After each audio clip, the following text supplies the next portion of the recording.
उचून मारलं, कोर्ट म्हणतंय होय त्याला जेलमध्ये मारलं, त्या ठिकाणच्या सगळ्या एजन्सी म्हणतायत की पोलिसांनी मारलं, त्या ठिकाणचा पोस्टमॉर्टम रिपोर्ट म्हणतोय की होय मारहाणीमुळेच तो मेलाय, तरी सुद्धा आज 2 ते 2.5 वर्ष झालं एकाही पोलीस आरोपीला त्या ठिकाणी अटक झालेली नाही, एकाही पोलिसावरती गुन्हे दाखल झाले नाहीत.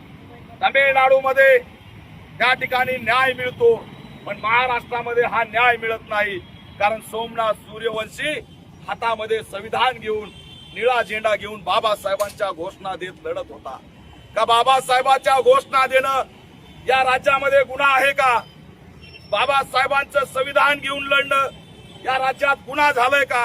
आज जो जय भीमचा नारा देईल त्याला या ठिकाणी कैद करण्याचं काम या राज्य सरकारच्या माध्यमातून सुरू झालेलं आहे. एक प्रकारे अघोषित आणीबाणी आली आणि या आणीबाणीला छेद देण्याचं काम, देशाला सुरक्षित करण्याचं काम जर कोण करू शकतो तो बाबासाहेब आंबेडकरांचा बछडा, बाबासाहेब आंबेडकरांचा छावा करू शकतो. म्हणून या बाबासाहेबांच्या लेकरांना कशात अडकवायचं, आरक्षणाच्या वादात अडकायचं, अशा पद्धतीचं षडयंत्र केलंय.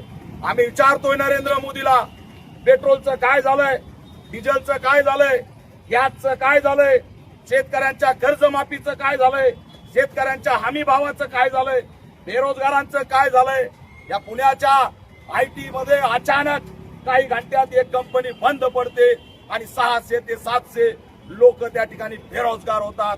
याच्याकडे लक्ष जाऊ नये म्हणून जातीत भांडणं लावायचे, हिंदू मुस्लिम करायचं, दलितात भांडणं लावायचे, ख्रिश्चनांना टार्गेट करायचं का? तर हे जे कामगार आज पुण्यामध्ये अचानकपणे रस्त्यावर आलेत त्यांच्या मुद्द्याकडे या देशाचं लक्ष गेलं नाही पाहिजे. या पेट्रोलनी, गॅसने, डिझेलनी माणूस गुदमारायला लागलाय.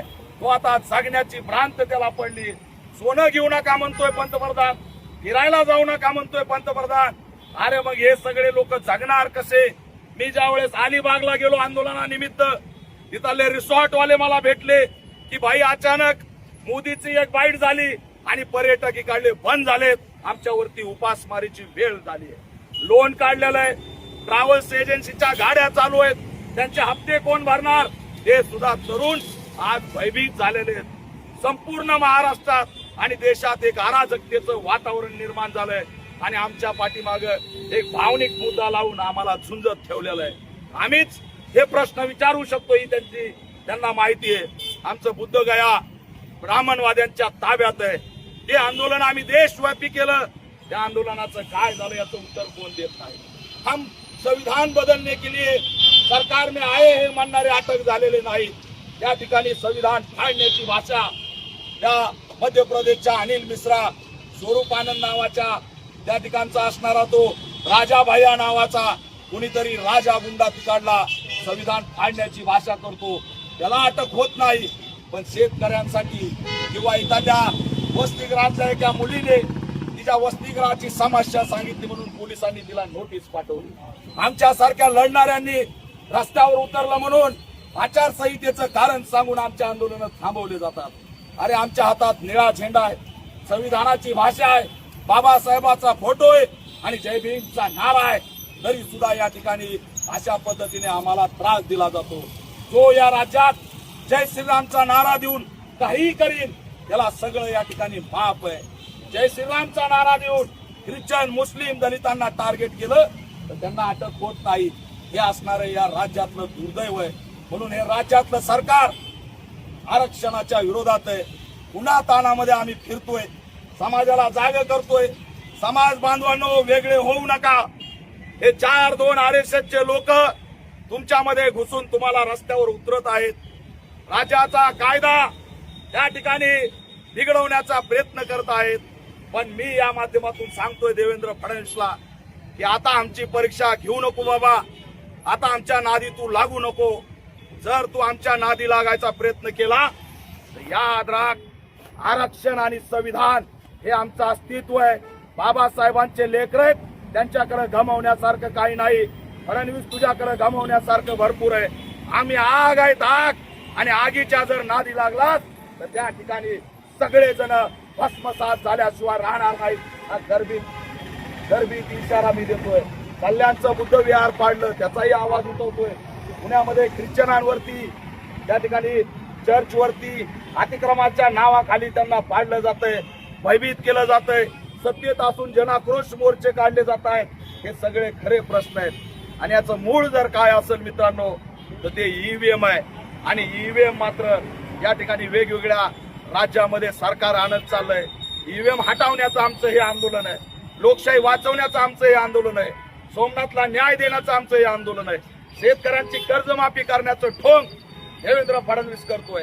आज उद्या त्या ठिकाणी निवडणूक आहे म्हणून काल पत्रकार परिषद घेऊन शेतकऱ्यांना रताळा आणि गाजरं दाखवायचं काम केलंय.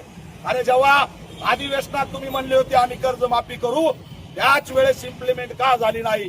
ज्या वेळेस तुम्ही तिथं अधिवेशनात घोषणा केली की आम्ही 2 लाखापर्यंत कर्ज माफ करू, तिथपासून ते आतापर्यंत अनेक शेतकऱ्यांनी आत्महत्या केल्या. त्यांची भरपाई कोण देणार? आणि आजही तुम्ही म्हणताय की निवडणुकीमुळे आम्हाला एकदम जाहीर करता येत नाही, म्हणजे आणखी तुम्ही शेतकऱ्यांचे किती बळी घेणार आहे?